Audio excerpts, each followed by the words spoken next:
Hello बच्चों। बेटा आज हम करने वाले हैं डीप वाटर, जिसके राइटर है विलियम डगलस। तो इसकी समरी करेंगे आज हम। और इसमें जो मेन कैरेक्टर है वो कौन है? खुद विलियम डगलस है। ठीक है बेटे, जो मेन कैरेक्टर है वो कौन है इसमें? William Douglas.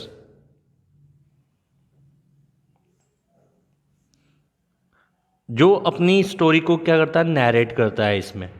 ठीक है बेटे, चलिए इस स्टोरी को पढ़ते हैं, इसकी समरी जानते हैं, फिर बाद में मैं इसके मेन पॉइंट्स आपको डिस्क्राइब करूंगा, थोड़ा सा विलियम के बारे में बताऊंगा।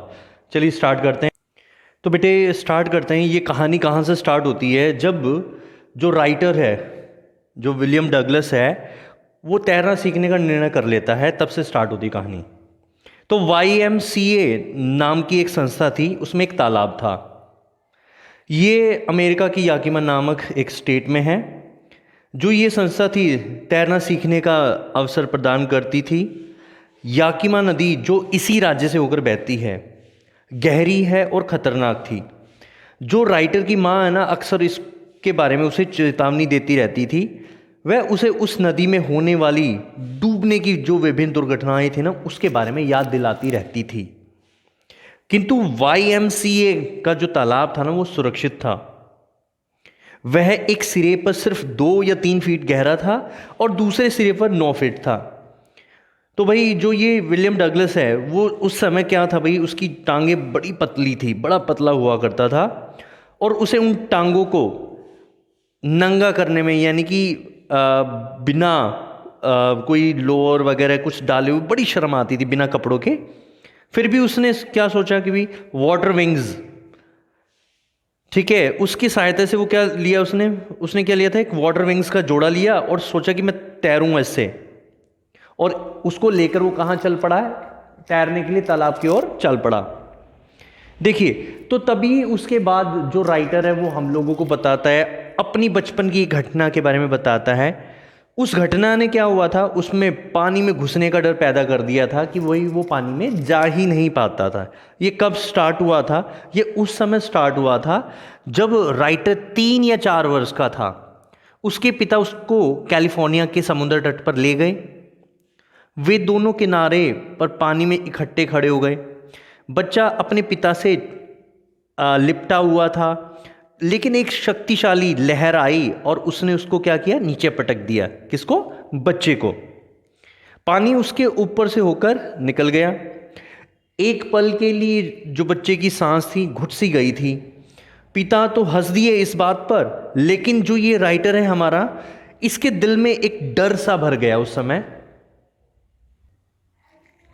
बाद में जब लेखक YMCA के तैरने के तालाब का जब सदस्य बन जाता है, तो बचपन की वही जो उसको दुविधा में डाल देने वाली असुखद यादें क्या थी, दोबारा उसके मन में आ जाती है। उसके मन में फिर से वही डर आ गया। किंतु थोड़ी देर के बाद उसमें थोड़ा सा आत्मविश्वास आ गया।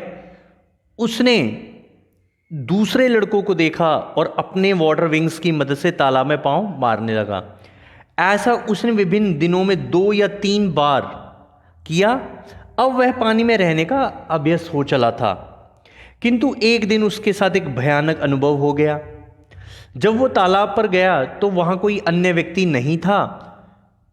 उस स्थान पर पूरी खामोशी थी, शांति थी पूरी तरीके से।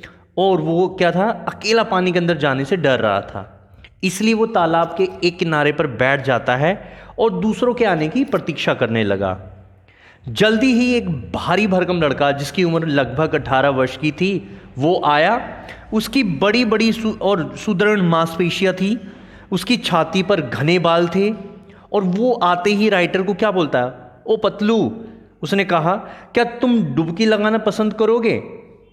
ऐसा कहते ही उसने लेखक को ऊपर उठाया, उसको गहरे सिरे वाले पानी में फेंक दिया, जहां पर गहराई 9 फीट के आसपास थी। लेखक पानी के अंदर बैठने की मुद्रा में ही गिर गया। मतलब जिस भी अवस्था में वो बैठा हुआ था, उसी अवस्था में उस लड़के ने उसको उठाया और उसी अवस्था में उसको पानी में फेंक दिया। वो एकदम से तालाब के बिल्कुल निचले तल पर चला गया। वो डरा तो अवश्य ही, पर ज्यादा नहीं। नीचे की ओर जाते हुए उसने एक योजना बनाई। उसने सोचा कि जब उसके पैर निचले तल पर लगेंगे तो वह जोर से उछाल मारेगा और वह फिर पानी की सतह पर आ जाएगा। किंतु निचले तल की दूरी उसे बहुत ज़्यादा प्रतीत हो रही थी।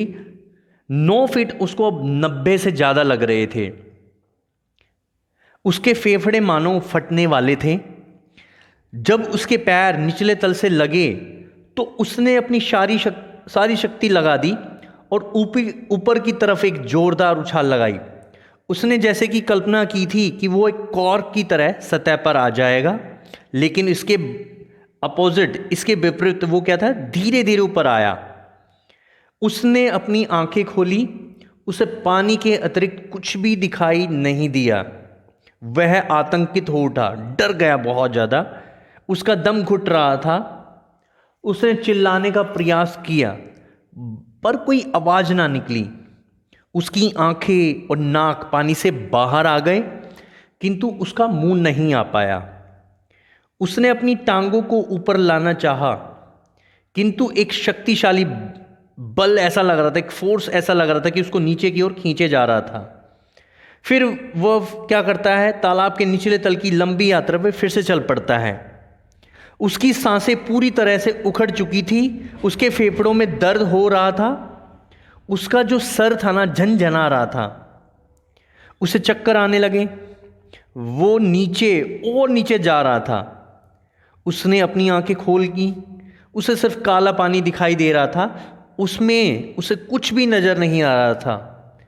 भाई, लेखक को इस डर ने, इस आतंक ने पूरी तरह से जकड़ लिया। ये वही डर था जिसे वह व्यक्ति नहीं समझ सकता जिसने कभी अनुभव ना किया हो। वह पानी के नीचे चिल्ला रहा था, डर के कारण जड़ बना हुआ था, बिना हिले डुले। यहां तक कि उसकी चीखें उसके गले में ही अटक गई थी।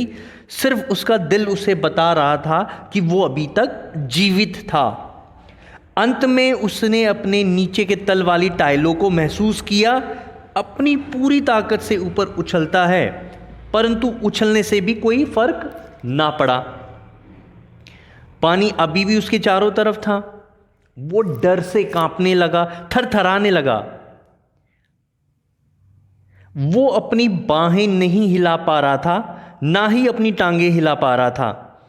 उसने मदद के लिए चिल्लाने का यत्न किया, परंतु वह कुछ भी नहीं कर पाया। परंतु एक विचित्र बात हुई कि उसे एक रोशनी दिखाई देती है और वो पानी में से बाहर आ रहा था। उसकी आंखें तथा नाक लगभग पानी से बाहर थे। फिर वह तीसरी बार नीचे को जाना शुरू होता है। उसने सांस लेने के लिए हवा को अंदर लेना चाहा, किंतु उसके अंदर सिर्फ पानी गया, सांस नहीं गई, पानी अंदर चला गया। उसके बाद उसने सब प्रयत्न छोड़ दिए। वह शांत हो गया बिल्कुल। उसके दिमाग पर अंधेरा छा गया। उसका सारा का सर जो भय था, जो डर था, समाप्त हो गया था। अब कोई आतंक नहीं हो रहा था, ना ही उसको डर लग रहा था। सब कुछ शांत तथा खामोश था। वहां कुछ नहीं रहा था जिससे उसे डर लगे। वह सोचने लगा, बहुत बढ़िया है। और उसकी आंखें भारी हो गई, नींद का आना। अब मुझे ऊपर की ओर छलांग लगाने की कोई जरूरत नहीं रही, ये वो सोचने लगता है कि ये बहुत बढ़िया है। धीरे धीरे उठाकर मुझे कोई ले जा रहा है, ऐसा उसको लगता है। कोमल बाहों में लपेटे हुए है, जैसे मेरी माँ की बाहों की तरह कोमल बाहें। अब मुझे सो जाना चाहिए। इसके बाद जीवन का पर्दा गिर गया और सब कुछ अंधेरे में डूब गया। अगली चीज जो उसको याद आई वो ये थी कि वो तालाब के एक तरफ अपने पेट के बल पड़ा हुआ था। उसे उल्टी आ रही थी। वह लड़का जिसने उसे पानी के अंदर फेंका था कह रहा था कि भाई, मैं तो केवल मजाक कर रहा था। किसी अन्य ने कहा कि बच्चा तो लगभग मर ही गया था। कई घंटों के बाद वह घर की ओर चल पड़ा। बहुत कमजोरी महसूस कर रहा था, वह कांप रहा था। जब वह अपनी चारपाई पर लेटा तो थरथराया और रोने लगा। उस रात वो कुछ भी नहीं खा सका। कई दिनों तक उसका जो दिल था भयानक डर से भरा रहा। वह फिर कभी वापस उस तालाब की तरफ नहीं गया। वो पानी से इतना डरने लगा था कि उससे दूर ही रहता जितना संभव हो सके। कुछ वर्षों के बाद लेखक को कुछ जल स्थलों पर जाने का मौका मिला, जैसे कि दी कैस्केड, टाइटन नदी, बम्पिंग नदी और वार्म लेक। किंतु जब भी वो पानी में अपना पैर डालना चाहता, वही पहले वाला डर उसको क्या था, दिल में छा जाता था। उसकी टांगे निष्क्रिय हो जाती थी, जैसे उनमें कुछ जान ही नहीं है, और एक गहरा डर उसके मन में भर आता। वह डर उसके साथ कई वर्षों तक बना रहा। जब भी वह नाव में सवार होता या किसी मछली के शिकार पर जाता, वही डर उसे फिर से घेर लेता। इससे मछली के शिकार वाली उसकी सभी यात्राएं का जो भी आनंद था वो बर्बाद हो जाता था। यह डर उसे नाव की सवारी करने या तैरने के सभी आनंद से वंचित कर देता था।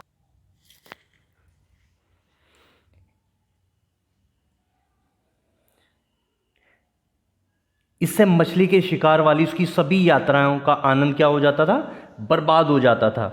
यह डर उसे नाव की सवारी करने या तैरने के सब आनंद से वंचित कर देता था। लेखक ने इस डर पर काबू पाने का हर तरीका इस्तेमाल किया, किंतु हर बार असफल रहा। अंत में अक्टूबर के महीने में उसने एक प्रशिक्षक से तैरना सीखने का निश्चय किया। वह एक तालाब को जाने लगा और प्रतिदिन 1 घंटा, सप्ताह में 5 दिन अभ्यास किया करता। प्रशिक्षक ने उसे उसके पेट के चारों तरफ एक पेटी बांध दी, एक बेल्ट बांध दी। इस बेल्ट से एक रस्सी बांधी गई। वो इस रस्सी पर एक चरखी में से गुजरती, जो सिर के ऊपर की तरफ बंधी एक केबल के ऊपर से चलती थी। वह प्रशिक्षक रस्सी का एक सिरा पकड़े रहता।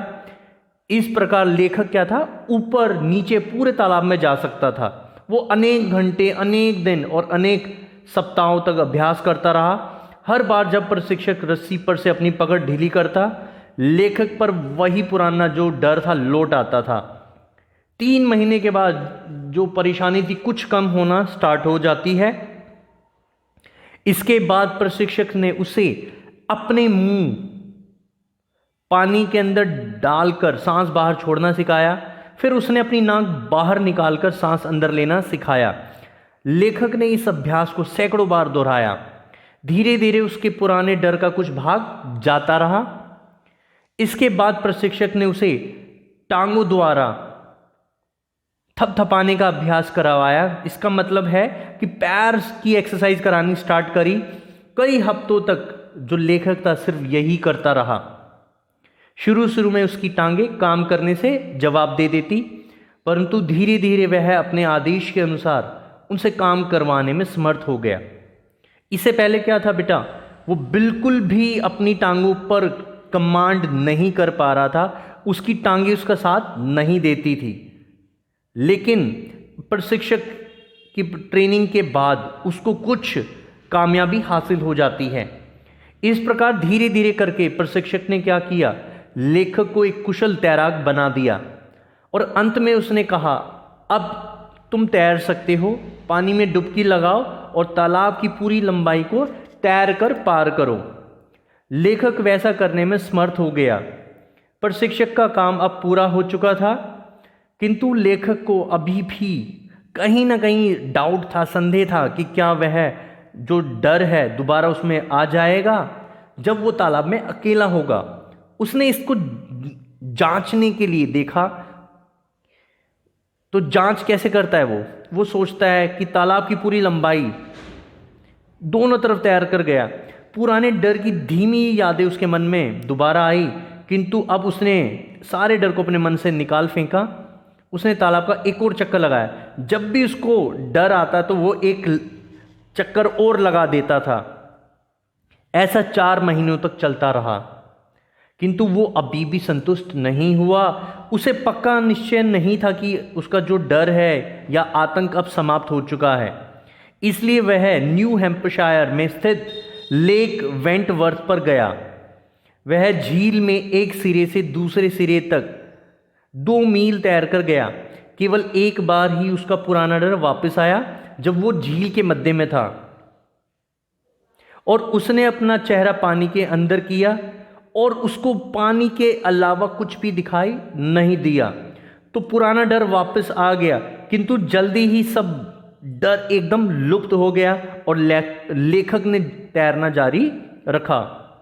फिर भी उसके कुछ संदेह थे, कुछ बाकी था अभी भी उसके अंदर, ऐसा उसको लगता था। एक बार उसने जाकर वार्म लेक की बगल में पड़ाव डाल दिया, यानी कि उसने वार्म लेक की बगल में एक जाके टेंट डाल दिया। अगली सुबह उसने झील में डुबकी लगा दी। वह दूसरे किनारे तक तैर कर गया, फिर वापस तैर कर आया और आनंद से चिल्ला उठा। उसने पानी के संबंध में अपने भय पर क्या थी, विजय प्राप्त कर ली थी। अब उसका जो डर था खत्म हो चुका था। लेखक के लिए अपने इस अनुभव का एक गहरा अर्थ था।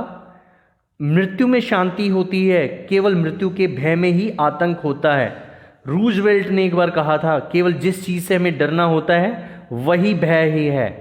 लेखक ने मृत्यु की अनुभूति, लेखक ने क्या किया, मौत या मृत्यु की अनुभूति और मरने के आतंक दोनों का ही अनुभव कर लिया था। बस यही है इस चैप्टर में बेटा। अब जरा इसके इंपॉर्टेंट पॉइंट्स हम जरा डिस्कस करते हैं, मेन कैरेक्टर्स के बारे में जानते हैं। देखिए, विलियम डगलस के कैरेक्टर के बारे में जान लेते हैं थोड़ा सा। ये कौन था भाई? ये चैप्टर का राइटर भी है और जिसने एक्सपीरियंस किया वो भी है। ये एक हाई स्पिरिटेड यंग मैन है।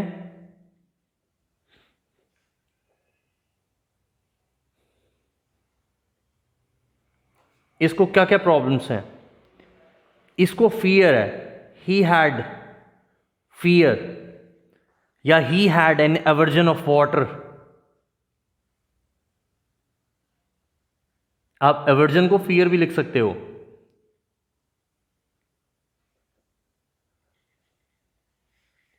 उसको एवर्जन है वाटर से। ये क्या कर लेता भाई? His sole purpose to learn.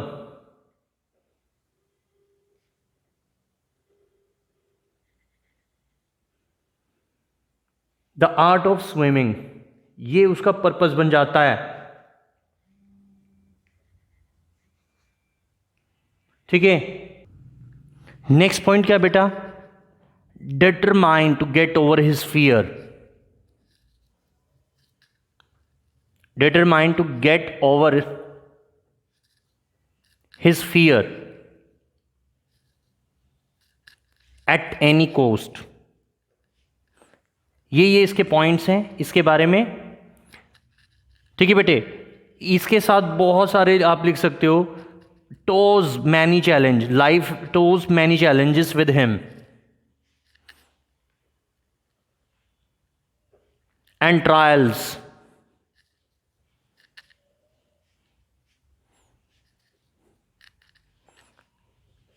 He stood firm। ये इसके बारे में बेटा। और eventually learn to control his fear.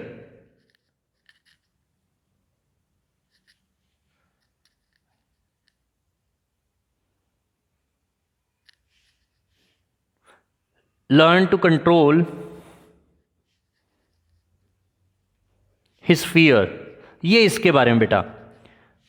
तो इस चैप्टर में बस इतना ही, ये इसके इंपॉर्टेंट पॉइंट्स है बेटा। अगर आई होप ये चैप्टर आपको इसकी समरी बिल्कुल क्लियर हो गई होगी बेटे। अगर फिर भी किसी को कोई डाउट हो तो आप मुझे मैसेज कमेंट छोड़ सकते हो। और इस चैनल को ज़्यादा से ज़्यादा सब्सक्राइब करें और अपने फ्रेंड्स के साथ शेयर करें। थैंक यू बच्चों।